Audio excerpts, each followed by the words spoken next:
Welcome to Suman TV. మనం ప్రస్తుతం నిర్మల్లోని దేవిబాయ్ హాస్పిటల్లో ఉన్నాము. Doctor gynaecologist and infertility specialist Chandrika గారు మనతో ఉన్నారు. సంతానలేమి సమస్యతో బాధపడుతున్నటువంటి జంటలకు వారు ఒక చక్కని పరిష్కారం చూపుతూ ఉన్నారు. మరి ఏ విధమైనటువంటి సమస్యలు దంపతులు ఎదుర్కొంటున్నారు, వాటికి పరిష్కారం ఏంటనేది డాక్టర్ చంద్రిక గారితో చర్చిద్దాం రండి. సాధారణంగా దంపతులకి సంతానలేమి సమస్య ఉంది అని ఎలా దాన్ని నిర్ధారిస్తారు? పెళ్ళైన దంపతులు సంతానలేమి సమస్య ఉందని మేము ఎలా నిర్ధారిస్తామంటే, పెళ్ళయి భార్యాభర్త సంవత్సరం పాటు ఏ గర్భనిరోధక మందులు కానీ వేరే గర్భనిరోధక సాధనాలు కానీ వాడుకోకుండా ఉండి కలిసి ఉన్నా కానీ ప్రెగ్నెన్సీ కన్ఫర్మ్ కాకపోతే సంతానలేమి సమస్య ఉందని నిర్ధారిస్తాము.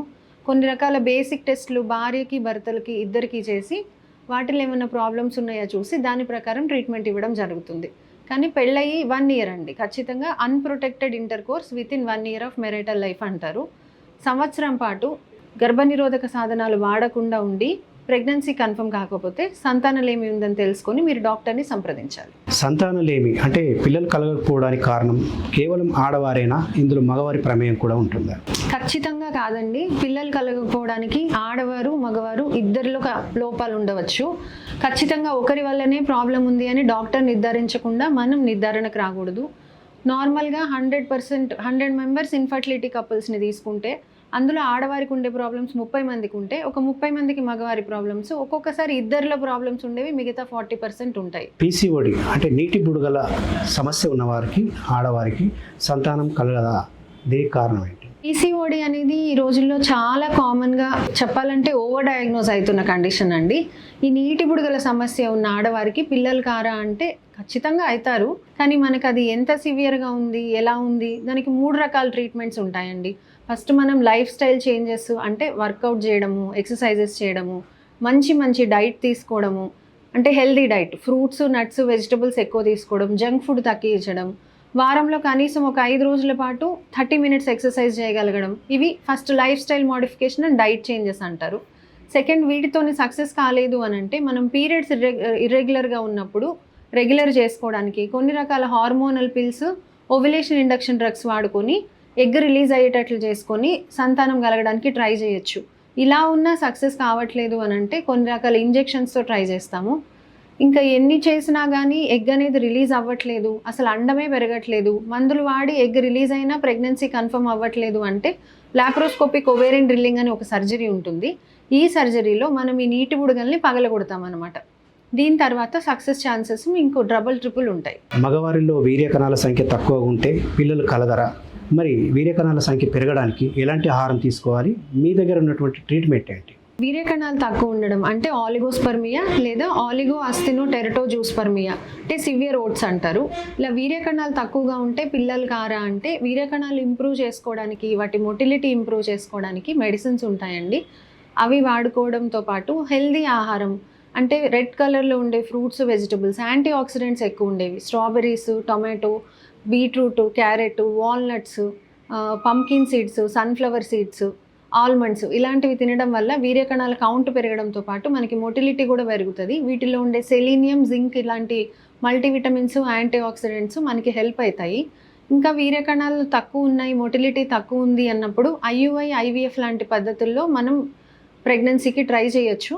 బాగా తక్కువ ఉంది అని అసలు 0 కౌంట్ ఉంది అని అనుకున్నప్పుడు మాత్రం మనం డోనర్ స్పర్మ్స్కి వెళ్ళాల్సి వస్తుంది. కొన్ని బేసిక్ టెస్టులు చేస్తామండి. భర్తకి సెమెన్ అనాలిసిస్, భార్యకి కొన్ని హార్మోనల్ ప్రొఫైల్ అంటే థైరాయిడ్, ప్రొలాక్టిన్, నీటి బుడగలు ఉన్నాయా అని, లేదా ఓవేరియన్ రిజర్వ్ అని ఉంటుంది, AMH అనే టెస్ట్. ఈ టెస్టులు చేసుకొని ప్రాబ్లం ఏంటి అని నిర్ధారించాక వాళ్ళకున్న ప్రాబ్లమ్ సివియారిటీ బట్టి మనం 3 రకాల ట్రీట్మెంట్ సజెస్ట్ చేయొచ్చండి.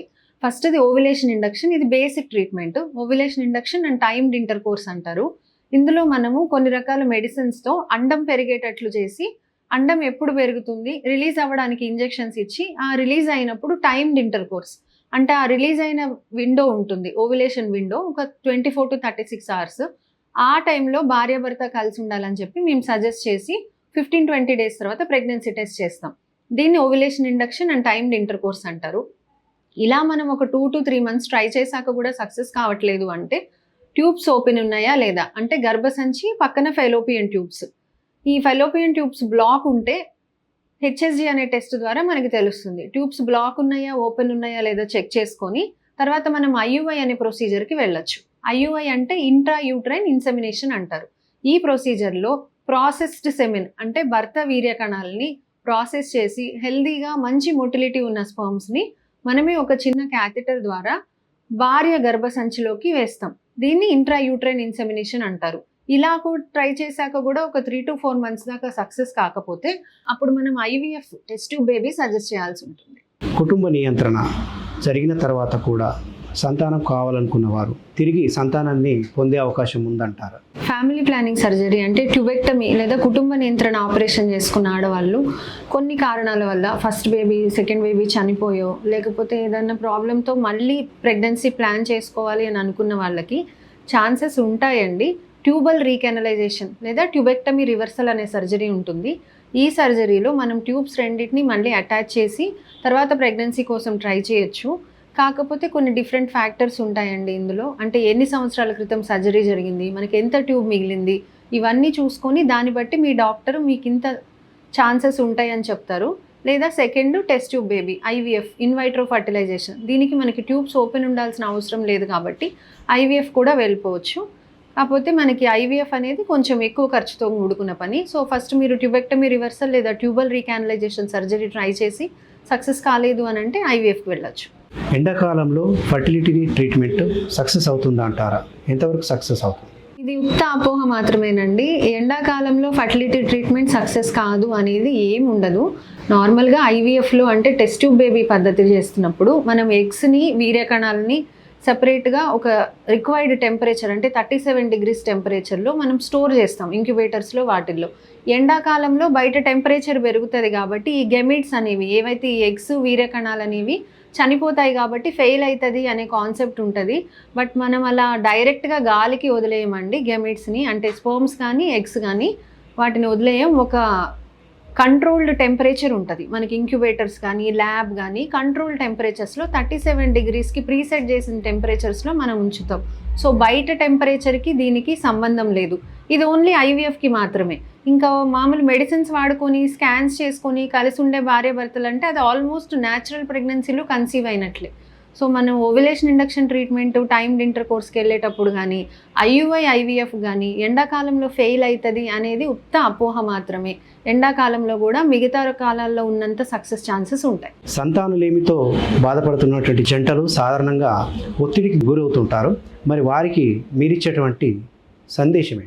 సంతానలేమి ఉన్న జంటలు అంటే ఇన్ఫర్టిలిటీ, వీళ్ళకి జనరల్గా సొసైటీ నుంచి చాలా ఫేస్ చేస్తూ ఉంటారండి. ఇంట్లో ఇన్లాస్ కానీ పేరెంట్స్ కానీ చుట్టుపక్కల నైబర్స్ కానీ మీకు ఇంకా పిల్లలు కాలేదా, 2 ఏళ్ళు అయిపోతుంది, సంవత్సరం అయిపోతుంది, ఈ స్ట్రెస్ తీసుకుంటారు చాలా. ఈ స్ట్రెస్ వల్ల సంతానలేమి కూడా ఇంకా పెరుగుతుందండి. మనకి ఇదంతా బ్రెయిన్లో హైపోథాలమస్, పిట్యూటరీ, ఓవేరియన్ యాక్సెస్ ఇవి 3 ఉంటాయి అన్నమాట. మన బ్రెయిన్ నుంచి రిలీజ్ అయిన హార్మోన్స్ మీదనే మన ఓవరీ కానీ ఆడవారిలో మగవారిలో టెస్టిస్ కానీ పనిచేస్తాయి. వీటి వల్ల బ్యాడ్ క్వాలిటీ ఎగ్స్ కానీ స్పర్మ్స్ కానీ రిలీజ్ అవుతాయి. స్ట్రెస్ తీసుకోవద్దు అని చెప్పడం ఈజీనే, కానీ మీరు స్ట్రెస్ తీసుకోకుండా ఉండడానికి ట్రై చేయండి. లైఫ్ స్టైల్ చేంజెస్ అంటే కనీసం వారంలో 5 రోజులైనా ఎక్సర్సైజ్ చేయండి, మంచి ఫుడ్ తీసుకోండి, దేవుణ్ణి ప్రే చేసుకోండి. అండ్ ప్లస్ మీరు మీ డాక్టర్ని కన్సల్ట్ అయినప్పుడు ఆ డాక్టర్కి మినిమం మీరు ఒక 3 to 4 months టైం ఇవ్వండి. 1 monthలో వచ్చేసి మాకు సక్సెస్ కావట్లేదు అని మల్టిపుల్ డాక్టర్స్ దగ్గరికి తిరగడం వల్ల ఏం ఉపయోగం ఉండదు. మీకు మీ బాడీలో జరుగుతున్న ప్రాబ్లం ఏంటి, ఎందువల్ల మీకు సంతానం కావట్లేదు అని తెలుసుకోవడానికే ఒక్కొక్కసారి 1-2 months దాకా టైం పడుతుంది. అన్నీ మనకి టెస్ట్లో తెలియవు. ఎగ్ రిలీజ్ అవ్వట్లేదు అనేది మనం ఫాలిక్యులర్ స్టడీ చేసుకొని 1 month అయ్యాకే మనకు తెలుస్తుంది. సో నెక్స్ట్ ట్రీట్మెంట్ ప్లాన్ ఏంటి? సో మినిమం ఒక 3 to 4 months టైం మీ ట్రీటింగ్ గైనకాలజిస్ట్కి ఇస్తే ఏం ప్రాబ్లం ఉంది ఏంటి అని మీకు కరెక్ట్గా ట్రీట్మెంట్ జరుగుతుంది. మేడం, సంతానలేమితో బాధపడుతున్నటువంటి జంటలకు మీరు చక్కని పరిష్కారాన్ని చూపించారు. సుమన్ టీవీ తరపున చాలా ధన్యవాదాలు. థ్యాంక్ యూ అండి. సుమన్ టీవీ యాజమాన్యానికి, సుమన్ టీవీ ప్రేక్షకులందరికీ థ్యాంక్ యూ.